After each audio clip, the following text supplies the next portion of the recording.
These are the only exercises you need to maintain strength after 50. Have you noticed how time seems to speed up once we pass the midlife mark? How strength declines, breathing quickens, and muscles appear less firm and responsive? Even though the mind stays sharp, the real danger lies in silently accepting these changes. When we accept the idea that losing strength, endurance, and mobility is a natural part of aging, we stop doing what could actually reverse this process. But the truth is that this decline is reversible by practicing a few simple exercises, no gym required, and adaptable to your current condition. Even if you've never trained before, it's possible to rebuild muscle, improve stability, and increase confidence. Before you begin, leave your name and city in the comments so we can connect with you. One of the best moves you can do is the push-up. Few exercises in fitness history match its effectiveness. It works the chest, triceps, and shoulders, essential muscles for pushing a shopping cart, lifting a heavy pot, or getting up from the floor after a fall. And it also engages your core, abs, lower back, and glutes, resulting in better posture, fewer back pains, and greater overall stability. The basic form is simple: hands and feet on the floor, body aligned like a plank. Bend and extend your elbows, inhaling as you go down and exhaling as you come up. But within this simplicity lies a world of nuances: hand placement, elbow angle, head alignment, all of which make a huge difference. Respecting your starting point is crucial. Start with wall push-ups, standing one arm's length away, hands at shoulder height, leaning in until your chest nearly touches the wall, then pushing back. This activates the same muscles with reduced load. As soon as this version becomes easy, quicker than you might think, progress to incline push-ups using a table, counter, or couch. The lower the support, the greater the challenge. Next, move to knee push-ups, reducing the load without losing stimulation. Then on to full push-ups. When that becomes easy, elevate your feet on a stable surface for decline push-ups, which shift more weight onto the upper torso and increase the challenge to the chest and shoulders. When fatigue sets in, don't let your head jut forward ahead of your torso. Keep your gaze slightly in front of your hands to maintain proper cervical alignment. Start with a number of repetitions that challenge you without compromising technique. 5 wall push-ups or 10 knee push-ups are a great starting point, resting 60 to 90 seconds between sets. With consistency, those first tough reps will soon become 10, then 12, and you'll be ready for more challenging variations. If the push-up is the queen of upper body exercises, the squat is the king of the lower body, as it mirrors our daily autonomy. Sitting and standing from a chair, bending down to pick something up, carrying grocery bags. When performing a squat, you simultaneously recruit the quadriceps, hamstrings, glutes, and deep core muscles, generating a powerful metabolic stimulus that not only burns calories but also strengthens the knees and hips, improves flexibility, and stimulates the natural production of anabolic hormones, fighting sarcopenia and preserving bone density. The basic form starts with feet aligned shoulder width apart and toes slightly pointed outward. As you lower yourself, imagine sitting into a chair behind you, keeping your chest lifted and your spine in its natural curve. Beginners can start with assisted squats, using the back of a sturdy chair for support. Next, progress to bodyweight squats and, once comfortable, include light resistance, water bottles, dumbbells, or simply more repetitions. For those experiencing knee discomfort, partial squats, lowering only as far as is comfortable, are an excellent alternative, gradually increasing the range of motion as strength and mobility improve. To complement your efforts, add a weekly schedule. Perform 2 push-up and squat sessions on non-consecutive days, allowing at least 48 hours of recovery for each muscle group. On rest days, include joint mobility exercises for hips and shoulders, as well as balance work like side planks and heel raises to enhance proprioception. At the end of each week, record your performance, repetitions, variations used, and load levels to track progress and adjust the difficulty. This way, you ensure not only renewed strength and endurance, but also safety, flexibility, and confidence to face any daily challenge with full autonomy. The knees should follow the direction of the toes without collapsing inward. If they do, it's a sign that the hip stabilizer muscles still need strengthening, something that squats themselves will help correct over time. A very common mistake is lifting the heels off the ground during the movement, which indicates a lack of ankle flexibility and throws off the entire exercise. If you notice this happening, place a small support, like a folded towel, under your heels while you simultaneously simultaneously work on improving ankle mobility. Inhale as you lower, expanding the abdomen, and exhale forcefully as you rise, especially during the most difficult part, as this diaphragmatic breathing not only delivers more oxygen to the muscles, but also stabilizes the spine. Squats allow for slightly more volume than push-ups, since the leg muscles are naturally more resistant to fatigue. For beginners over 50, 2 to 3 sets of 10 to 15 repetitions are an excellent starting point, progressing to 3 to 4 sets as endurance increases, with rest intervals of 90 to 180 seconds between sets, depending on your cardiovascular condition. Don't be alarmed if your heart rate speeds up and your breathing intensifies after a set of squats. This is normal and part of the cardiorespiratory benefits of the exercise. With regular practice, you'll not only notice increased leg strength, but also a significant improvement in daily activities such as climbing stairs or standing up from low seats, as if your body remembers how to move efficiently and confidently. By combining squats with push-ups, you've already worked most of your muscles, but one essential element remains: strengthening the core. Before moving on to the exercise that targets this important area, don't forget to subscribe to the channel. Having consistent access to accurate, science-based information is what will allow you to improve your body without the risk of injury.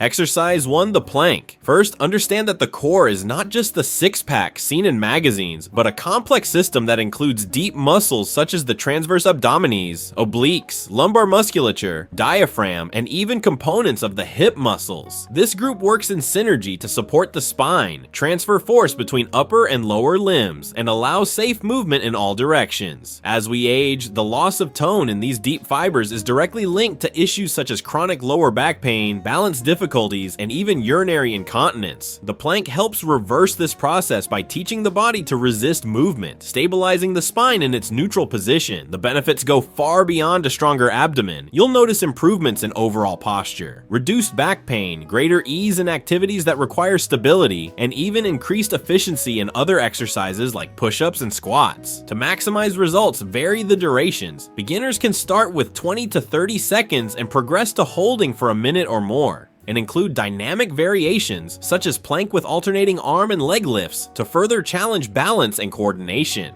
By combining these 3 practices into a circuit 2 to 3 times per week, you'll develop not only strength and endurance, but also a solid foundation of stability, mobility, and body awareness that will support all your daily activities with autonomy and safety.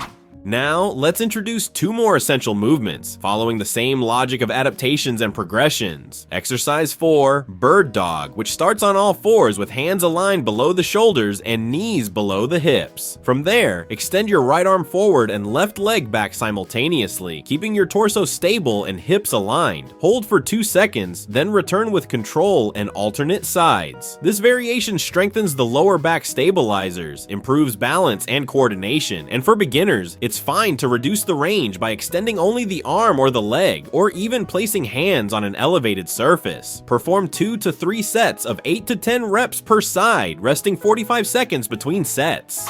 Exercise 5, glute bridge, is performed lying on your back with knees bent and feet hip width apart on the floor. Lift your hips until your knees, hips, and shoulders form a straight line, squeezing your glutes and core as tightly as possible. Hold for 1 second, then lower slowly. This movement intensely activates the glutes and hamstrings, stabilizes the pelvis, and relieves lower back tension. Beginners may lift less or place support under the back, while advanced individuals can place their heels on an elevated surface or add light resistance. Perform 3 sets of 12 to 15 repetitions, resting 60 seconds between sets. To end the week on a high note on Friday, follow this integrated routine. 5 minutes of warm-up with dynamic hip and shoulder mobility, then a circuit composed of 1 set of each exercise: push-up, squat, plank, bird dog, and glute bridge, with 30 seconds of rest between them, repeating the circuit 3 times. Finish with 5 minutes of stretching focused on the back, quadriceps, and hamstrings. With these 5 essential movements and their progressive variations, you'll train the entire muscular chain, upper body, lower body, and core, while respecting your recovery pace and ensuring gains in strength, stability, and mobility. Keep practicing 2 to 3 times per week, adjusting load and duration as you progress, and above all, maintain consistency to transform your quality of life after age 50.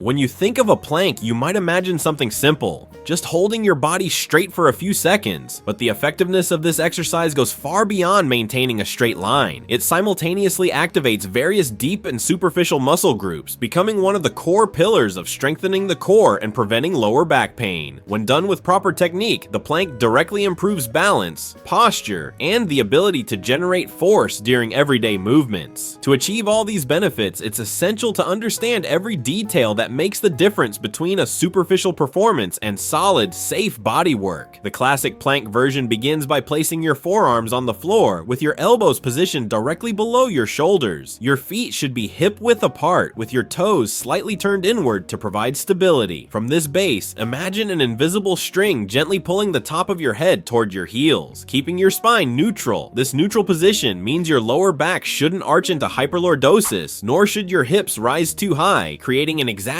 angle between your torso and legs. By maintaining this straight line, the deep abdominal muscle, transverse abdominis, contracts isometrically, stabilizing the entire core region. However, ideal technique is not limited to static alignment. Muscle activation and postural control must go hand in hand. To achieve this, pull your belly button toward your spine, bringing your ribs and pelvis closer together without holding your breath. This deep core contraction, when performed correctly, creates even tension, distributing the effort among the abdominals, paraspinal muscles, and glutes. Keeping your glutes slightly contracted throughout the exercise prevents the hips from sinking and protects the lower back from unnecessary strain. One often overlooked aspect is breathing. While holding the position, the instinct is to hold your breath, but this leads to increased intra-abdominal pressure and excessive tension in the shoulders and neck. The correct strategy is to adopt a controlled breathing pattern. Inhale slowly and deeply through your nose, expanding your entire rib cage, and exhale through your mouth, maintaining a steady rhythm that helps support the position without discomfort. To adapt the exercise to different fitness levels, use decreasing difficulty variations. By placing your knees on the floor while keeping the rest of your body aligned, you reduce the load by about 30%. If that level is still too challenging, opt for an incline plank supporting your forearms on an elevated surface like a table or stable wall. The higher the support surface, the lower the angle, and consequently, the lower the intensity. As your body strength improves, gradually return to the full plank until you can fully engage the core. To enhance results and target different stimuli, we've selected 5 complementary exercises, all essential for a strong and functional core. They go beyond static holds, introducing lateral isometrics, dynamic limb lifts, and unilateral stability. This sequence balances strength, endurance, and motor coordination. Classic plank. The forearm plank follows the standard of maintaining a neutral body alignment. This exercise demands isometric control of the core and glutes, while also recruiting stabilizer muscles in the shoulders and lower back. Perform 3 sets of 30 to 60 seconds, resting for 60 seconds in between.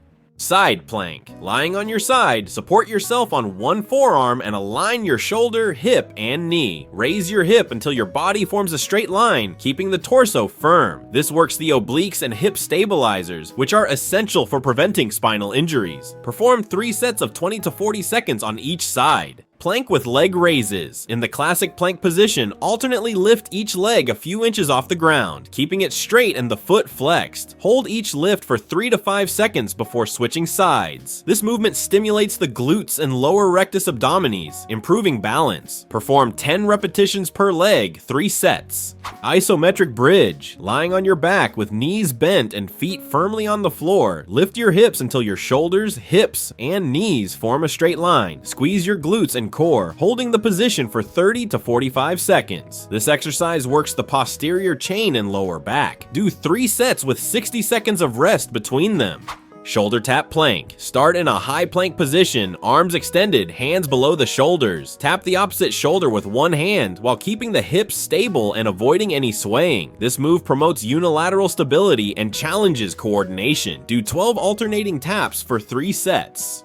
With these 5 exercises, you train all planes of core movement, from frontal stabilization to lateral support and dynamic limb control. To get the most out of them, integrate them into a smart weekly routine, respecting your recovery recovery process, especially after age 50 when the balance between stimulus and recovery becomes even more essential. Here is a suggested weekly routine. Monday, 5 to 7 minutes of warm-up with walking or dynamic joint mobility, shoulder circles, hip rotations. Then perform 3 sets of each of the 5 exercises, resting 60 to 75 seconds between sets. Tuesday, active recovery, such as a 20 to 30-minute walk at a comfortable pace or gentle yoga, focusing on spinal stretching, posterior chain release, and hip opening. Wednesday, intermediate workout, repeating Monday's sequence, but increasing each plank duration by 10 seconds and adding 2 extra sets of side plank to strengthen the obliques. Thursday, another active recovery session similar to Tuesday, including mobility and flexibility exercises like standing hamstring stretches, seated trunk flexion, and piriformis stretches. Friday, circuit workout focused on cardiovascular and stability work. Perform 1 set of each exercise in sequence, with only 30 seconds of rest between them. Complete 4 circuits and finish with static stretches for the core and hips. Saturday and Sunday, full rest or low impact activity, such as light cycling, relaxing swimming, or a walk on flat ground to ensure proper muscle recovery. To optimize progress, also pay attention to your lifestyle outside of workouts. Avoid sitting for long periods. Every 45 to 60 minutes, stand up and do a quick stretch for your spine and lower limbs. Use an ergonomic chair and, when walking, remember to keep your abdomen slightly contracted to reinforce core engagement throughout the day.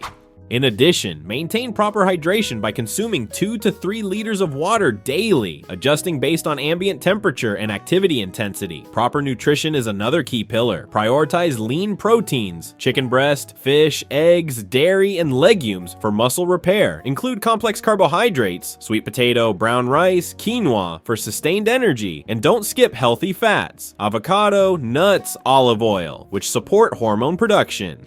Sleep also deserves special attention. 5 to 6 hours are not enough for full recovery, especially for those over 50. Aim for 7 to 8 uninterrupted hours in a dark, cool environment to enhance the release of growth and tissue repair hormones. Tracking progress is essential for maintaining motivation. Record in a notebook or app the time held in each plank, number of shoulder taps, and notes on muscle sensations. Take monthly photos of your posture to observe improvements in spinal alignment and hip positioning. Creating simple graphs with this data helps visualize progress and adjust goals. It's normal to feel mild discomfort in the first few weeks and some delayed onset muscle soreness, but if you experience sharp or joint pain, reduce the volume or consult a healthcare professional. The combination of appropriate stimulus and well-planned recovery will prevent injuries and ensure consistent gains. In 6 weeks of discipline and focus, you can expect to notice firmer abs, reduce lower back pain, and improve stability in your hips and shoulders. After 3 months of consistent practice, your core will be significantly stronger, leading to benefits in other areas: running, weightlifting, sports, and even everyday activities like carrying groceries or taking care of your grandchildren. Now it's your turn. Tell us in the comments which of these 5 exercises you've added to your routine, how many times per week you train, and what results you've noticed. If you haven't tried one yet, share which variation sparked your curiosity. Don't forget to like the video, subscribe to the channel, and turn on notifications so you won't miss new content that will transform your core and elevate your quality of life.